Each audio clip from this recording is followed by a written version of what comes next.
So the rock, paper, scissors Splatfest world premiere for Splatoon 3 had concluded the other day, with the results being posted early in the morning. And I figured, why not give my, first impressions and show you some gameplay that I captured while talking about those impressions and give you my overall thoughts about the game so far. So first of all, let me just say, holy shit, man. I did not want to go back to playing Splatoon 2 after the Splatfest was over. Mainly because Splatoon 3 just feels so good, just in general. Like, the game is so fine-tuned, and it has so much polish in it. It even looks better graphically. Like, seriously, just seeing Switch capture clips does not do it any justice. It is a beautiful looking game. And mechanically, it's just so much fun. It really is. Like, I got to try all of the weapons in the game, and I'd say that all of them, except for maybe the Tri-Stringer, feel so good. The Tri-Stringer is the official name for the bow, by the way. And it's definitely a neat weapon, don't get me wrong. It just feels like it lacks killing power, and it also doesn't paint the best. Also, the particular kit that it had, I didn't really care for. It had Toxic Mist, which, can help in some situations, but you're mainly just playing it for the Killer Whale 5.1, if anything. And then for the other new weapon, the Spotana Wiper, I personally went in with the mindset of thinking it would play somewhat similar to an ink brush or an octo brush, but yeah, no, it plays nothing like either of those weapons. For instance, first of all, it actually has range, and it shoots these shots that do about 30 damage per hit, and then it has a charge attack that does even more damage. And furthermore, it does even more damage and has the potential to one-shot if you could manage to hit an opponent point blank with the weapon. Honestly, the weapon I probably spent the most time with, and surprise surprise, if anybody knows me here, I spent the most time with the Dynamo Roller. And I can't quite explain this, but I noticed that while the Dynamo does the same damage and has the same kind of fall off as it does in Splatoon 2, for some reason the roller just feels like really chunky. I think what they did with it is that they made the flicks more consistent.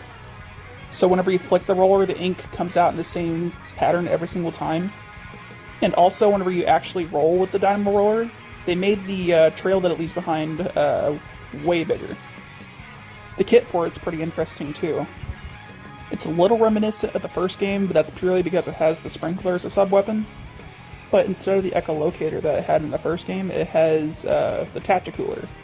And I love Tacticooler on this weapon.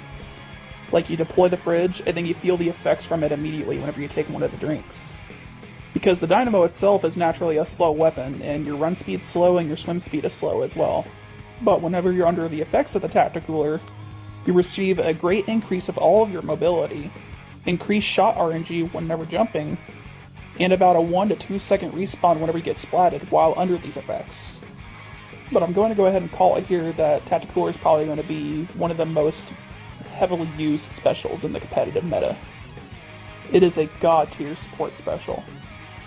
Another weapon that I wanted to try during the Splatfest was the ELeader 4K. Now keep this in mind, I never gave chargers a chance until Splatoon 2. And I'm not the best charger player, but I'm a pretty competent one. But I am fully aware about how strong ELeaders were in Splatoon 1, especially with the vanilla kit that had the burst bombs. Unfortunately, the ELeader 4K in Splatoon 3 does not get burst bombs. It keeps the ink mines that it got in Splatoon 2. And from the looks of things, ink mines are not changed. But it does get a new special, the Wavebreaker. The Wavebreaker, in a way, is a reworked version of the Echolocator special from Splatoon 1. You throw out a thing, it makes these pulses on the ground, and if you get hit by one of these pulses, it tags you with a point sensor. You also take damage. The special is really good at manipulating enemy movement, because these pulses can be jumped over. And let's just say if you were an amazing god tier sniper with the ELeader, you can predict when and where they're going to jump. The best course of action as the player that's being affected by the Wavebreaker would be just to get the hell out of there, as the Wavebreaker does not have infinite range. Another thing about the Wavebreaker is that it can be destroyed. because it normally sends out 3 pulses before it disappears, but it can be destroyed preemptively. I personally don't like that, and if I were to make any sort of change to that special, I would either give the Wavebreaker more health so that way it can't be destroyed as easily, or increase the range of its pulses so that way you can place it out of reach somewhere and it can't be destroyed as easily. But that's just my personal opinion. And then another weapon I spent a lot of time with was the Luna Blaster. And they seemingly buffed blasters because they have a lot less jump RNG now, when before they were very inaccurate wall jumping. And then the Luna Blaster's kit is really aggressive. It gets Splat Bomb as a sub-weapon and Zipcaster as a special, in which Zipcaster is the flanking special.